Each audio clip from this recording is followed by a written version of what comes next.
محترم پرویز صاحب، جیسا کہ ابھی آپ نے فرمایا تھا مذہبی علماء نے آپ پر کفر کا فتویٰ عائد کیا، اور یہ بات ہم سب کے سامنے ہے کہ مذہبی حلقوں کی طرف سے آپ کے خلاف متعدد الزامات عائد کرنے کا سلسلہ برابر جاری ہے، اور ان کا پراپیگنڈا اس شدت سے کیا جا رہا ہے کہ قوم کا قریب ہر طبقہ اس سے متاثر نظر آتا ہے۔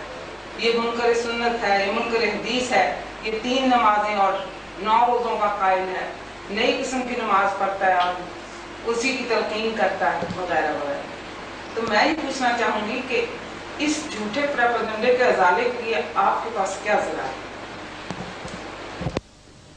اتنی سی بات ہی نہ پوچھئے کہ میرے پاس اس کے ازالے کے لیے ذرائع کیا ہے، پوچھئے کہ یہ پروپیگنڈا ایسا جھوٹا جو ہے، یہ حضرات جو بہرحال اقامت دین کے مدعی بڑے بڑے متقی پرہیزگار ہیں، وہ اس قسم کے کھلے ہوئے جھوٹ کی جرت کیسے کر لیتے ہیں؟ پہلے یہ سوال سامنے آتا ہے۔ جرت کر لیتے ہیں۔ مودودی صاحب کا یہ فتویٰ غور سے سنیے۔ انہوں نے کہا یہ ہے کہ راست بازی اور صداقت شعاری اسلام کے اہم ترین اصولوں میں سے ہے، اور جھوٹ اس کی نگاہ میں ایک بدترین برائی ہے، لیکن عملی زندگی کی بعض ضرورتیں ایسی ہیں جن کی خاطر جھوٹ کی نہ صرف اجازت ہے بلکہ بعض حالات میں اس کے واجب ہونے تک کا فتویٰ دے دیا گیا ہے۔ واجب کے معنی یہ ہوتے ہیں کہ اگر وہ ویسے نہ کیا جائے تو اس سے گناہ ہو جاتا ہے، تو اجازت ہی نہیں بلکہ واجب ہو جاتا ہے جھوٹ بولنا زندگی کی بعض عملی ضروریات کے لیے۔ اب ان کے نزدیک اس سے بڑی عملی ضرورت اور کیا ہو سکتی ہے کہ اکبر ذکر کرتا ہے خدا کا اس زمانے میں، یہ شخص اس اسلام کا ذکر کر رہا ہے جس اسلام کو شکست دینے کے لیے ہم اس قدر یہاں جہاد برپا کر رکھے ہیں۔ اس کے لیے طریقہ ایک ہی تھا، اتنا بدنام کر دیا جائے کہ کوئی اس کی بات نہ سنے۔ چنانچہ میں نے پہلے عرض کیا ہے کہ منکر سنت تو مجھے اس وقت کہا گیا جب میں نے یہ عرض کیا کہ سنت کی روح سے پبلک لاز کا کوئی ضابطہ ایسا نہیں بن سکے گا جسے تمام فرقے متفقہ طور پر اسلامی تسلیم کر لے۔ منکر سنت منکر حدیث مجھے اس وقت کہا گیا، اور میں نے ابھی عرض کیا ہے کہ خود مودودی صاحب نے 1970 میں 20 سال بعد اعلان اس کا کیا، لکھ کے یہ کچھ دیا، اور اسی لیے کہا کہ اس کے مطابق تو نہیں بن سکتا، فقہ حنفی نافذ کی جائے۔ انہیں کسی نے بھی نہ منکر سنت یا منکر حدیث کہا، اور میرے متعلق خود انہوں نے بھی یہ اس کے بعد کہا کہ یہ منکر سنت ہے اور منکر حدیث ہے۔ چلتے گئے۔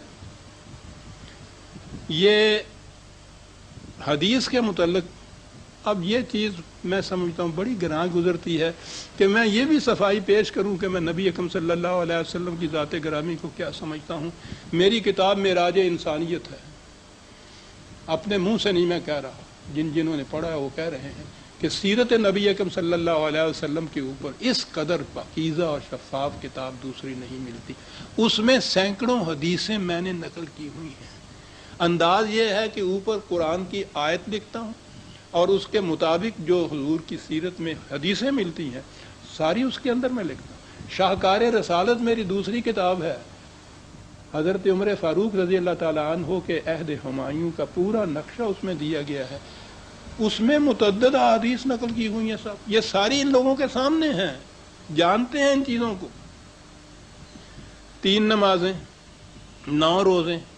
یہاں ایک فرقہ ہے اہل قرآن، یہ ان کا عقیدہ ہے 3 نمازیں اور 9 روزے، اور وہ عجیب قسم کی نماز ہے جو انہوں نے اپنے ہاں وضع کر رکھی ہے۔ اس فرقے کے خلاف سب سے زیادہ میں نے مخالفت ان کی ہے، لٹریچر میرا موجود ہے، پیمفلٹ لکھے طلوع اسلام میں ان کے خلاف میں نے مضامین لکھے، آپ احباب نے دیکھے ہوں گے۔ ان میں سے کسی شخص نے ان کے خلاف کچھ نہیں لکھا، میں نے ان کے خلاف یہ کچھ لکھا، اور یہ پھر 3 نمازیں اور 9 روزے جو ان کے ہیں میرے سر تھوپے چلے جا رہے ہیں، بار بار کہہ چلے جا رہے ہیں ایسا 3 نمازیں 9 روزے۔ ایک بڑی دلچسپ چیز ہے، یہاں ایک صاحب تھے ICS کے، اب ریٹائر ہو چکے ہوئے ہیں، انہوں نے لاہور میں ایک دفعہ یہ طرح ڈالی کہ نماز اردو میں پڑھنی چاہیے، چنانچہ انہوں نے اردو میں نماز پڑھائی بھی تھی۔ یہاں یہ بات ہوئی میں نے دیکھا کہ لاہور میں سے کسی شخص نے ان میں سے اس کی مخالفت نہیں کی. میں کراچی میں تھا, وہاں سے میں نے قد آدم پوسٹر چھپوا کے لاہور میں لگوائے یہ کہنے کے لیے کہ یہ بہت بڑا فتنہ ہے اسلام کے اندر. نماز میں قرآن پڑھا جاتا ہے اور قرآن صرف اپنی زبان میں اپنے الفاظ میں قرآن ہے, دنیا کی کسی زبان کا ترجمہ جو ہے وہ قرآن نہیں ہو سکتا. اس فتنے کا ابھی سے سد باب کرو. میں نے یہ کہا اور آج تک یہ کہہ رہے ہیں کہ یہ شخص جو ہے یہ اردو میں نماز پڑھنے کی تلقین کرتا ہے. میرے مطلب جھوٹ بولنا واجب ہو جاتا ہے. یہ چیز میں زبانی نہیں کہتا, یہ ہے طلوع اسلام کا مقصد و مسلک. کم از کم 20 سال سے یا اس سے بھی زیادہ عرصے سے یہ طلوع اسلام کی ہر دوسرے تیسرے مہینے یا شاید میں یہ چھپتا ہے, اور یہ پیمفلٹ جو ہے میرا خیال ہے شاید اب تک لاکھوں کی تعداد میں یہ چھپ گیا ہوا ہوگا. اس کے اندر آپ غور کیجیے, لکھا یہ ہے کہ نبی اکرم صلی اللہ علیہ وسلم کی سیرت مقدسہ شرف و عظمت انسانیت کی معراج کبریٰ ہے. یہی وہ پاکیزہ سیرت ہے جو تمام نوع انسانی کے لیے اسوہ حسنہ ہے. حضور کی سیرت طیبہ کا جو حصہ قرآن کریم کے اندر محفوظ ہے اس کے قطعی یا یقینی ہونے میں کسی قسم کا شک و شبہ نہیں. باقی رہا وہ حصہ جو قرآن سے باہر ہے, سو اس میں اگر کوئی بات ایسی ہے جو قرآن کے خلاف جاتی ہے یا جس سے حضور پر معاذ اللہ کسی قسم کا تان پایا جاتا ہے تو ہمارے نزدیک وہ بات غلط ہے. اسے حضور کی طرف منسوب نہیں کرنا چاہیے. یہی اصول صحابہ کبار کی سیرت کے متعلق بھی سامنے رکھنا چاہیے. اس میں لکھا یہ ہے میں نے کہ اس وقت ملک میں مسلمانوں کے مختلف فرقے مختلف قسم کی الگ الگ نمازیں پڑھتے ہیں, ان میں اختلافات پائے جاتے ہیں. کسی شخص کو اس کا حق حاصل نہیں کہ وہ ان میں جس طریقے سے بھی یہ پڑھتے چلے آ رہے ہیں ان میں کسی قسم کا رد و بدل کرے یا کسی نئی وضع کی نماز ایجاد کرے یا اس میں کوئی تفریق کرے. اس میں لکھا یہ ہے کہ یہ چیز اگر کسی وقت اسلامی مملکت قائم ہو گئی, اس کا کام ہے کہ امت میں وحدت پیدا کرنے کے لیے کوئی طریقہ اختیار کرے, لیکن کسی فرد یا کسی گروہ کو آج اس کا حق نہیں پہنچتا. اور لکھا یہ کہ ہم بھی اسی طریقے سے نماز پڑھتے ہیں جس طرح سے باقی مسلمان پڑھتے ہیں. ان میں ہم کوئی فرق نہ خود کرتے ہیں نہ کسی طرح سے اس کی تلقین کرتے ہیں, بلکہ کہتے یہ ہے کہ کوئی اس میں کسی قسم کا اختلاف نہ کرے. یہ اس کے اندر یہ سب کچھ لکھا ہوا ہے. جہاں تک احادیث کا تعلق ہے, ہم ہر اس حدیث کو صحیح سمجھتے ہیں جو قرآن کریم کے مطابق ہو. طلوع اسلام کا تعلق نہ کسی سیاسی پارٹی سے ہے نہ مذہبی فرقہ سے, نہ ہی یہ کوئی نیا فرقہ پیدا کرنا چاہتا ہے. اس لیے اس کے نزدیک دین میں فرقہ سازی شرک ہے. امت کے مختلف فرقے جس طریقے سے نماز روزہ وغیرہ کی ادائیگی کرتے ہیں ہم ان میں کسی قسم کا رد و بدل نہیں کرتے. ہم صرف قرآن کی تعلیم کو عام کرتے ہیں تاکہ کسی طرح پھر سے قرآنی نظام خلافت علی منہاج رسالت کا قیام عمل میں آ جائے. یہ ہے ہمارا مسلک جسے ہم برسوں سے دہراتے چلے آ رہے ہیں.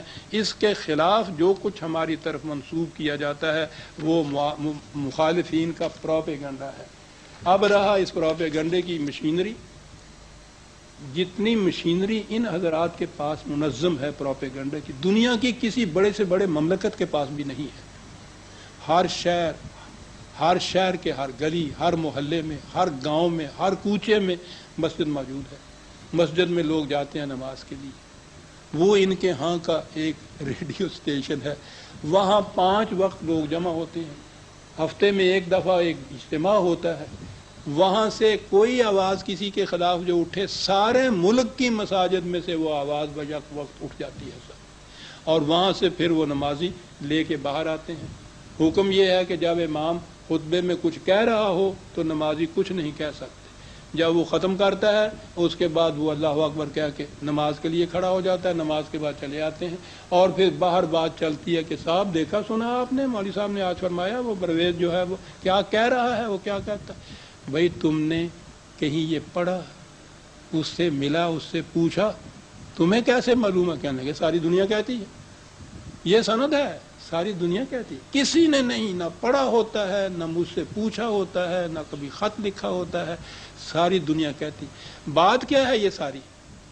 وہاں بھی اکیلا یہ شخص پرویز تھا جو ان کی مخالفت کرتا تھا طلوع اسلام، وہاں ان کو شکست ملی ہے اور بری طرح شکست۔ یہاں بھی انہیں پتا ہے کہ صرف یہ اکیلا شخص ہے جو اس آواز کو اٹھائے ہوئے چلا جا رہا ہے، اور یہاں بھی وہ سمجھتے ہیں کہ اس کا طریقہ یہ ہے کہ اس کو ایسا نکو بنا دیا جائے کوئی اس کے قریب نہ آئے، اور وہ کامیاب ہیں اس میں۔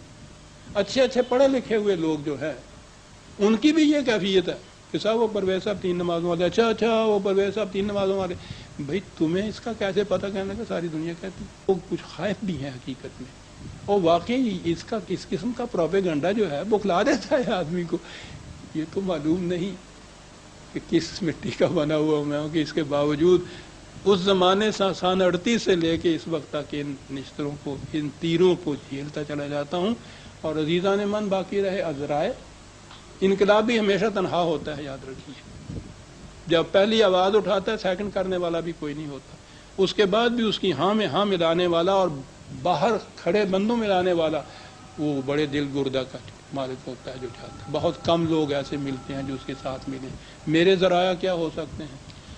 اپنا ذاتی طور پہ ذرائع جتنے بھی ہیں، کسی سے کوئی مدد نہیں ہے، کوئی پارٹی نہیں، کوئی جماعت نہیں، کوئی فرقہ نہیں، سیاست میں حصہ نہیں لیتا، کسی قسم کا کوئی وظیفہ نہیں ہے، اکیلا تنہا اس ساری چیز کو۔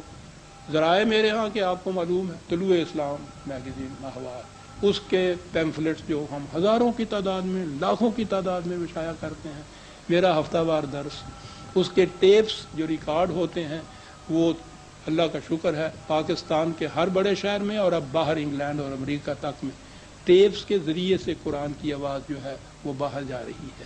یہ وہ ذرائع ہیں، اس وقت اپنی محدود وسعت کے مطابق ان کو میں استعمال کرتا ہوں، اس سے زیادہ میرے پاس ہے نہیں۔ عمر اب میری قریباً 80 کے قریب ہونے کو آئی۔ یہ آپ سوچ سکتے ہیں کہ اتنے مرحلے کے بعد اس عمر میں بھی یہ کچھ اسی طرح سے کیے چلا جا رہا ہوں، اور یہ کسی پہ نہ احسان ہے نہ کسی پہ مروت ہے۔ ایک میرے ایمان کا تقاضا ہے، میرے دل کی پکار ہے جس کو پکارتا جاتا ہوں جب تک اللہ تعالیٰ اس توانائی دے گا، اس پکار کو زندہ رہتا ہوں۔ مسلک یہی ہے کہ کہتا ہوں وہی بات، سمجھتا ہوں جسے حق، نئے ابلہ مسجد ہوں، نہ تہذیب کا فرزند، اپنے بھی خفا مجھ سے ہیں، بیگانے بھی ناخوش، کیوں؟ میں زہر حلال کو کبھی کہہ نہ سکا کاند۔ اور ایمان میرا یہ ہے کہ غلط اور صحیح، حق اور باطل، جائز اور ناجائز کا واحد معیار خدا کی کتاب ہے، اور ہر شخص سے یہ میں کہتا ہوں کہ گر تو می خواہی مسلمان زیستن، نیست ممکن جز بقرآن زیستن، حسبنا کتاب اللہ۔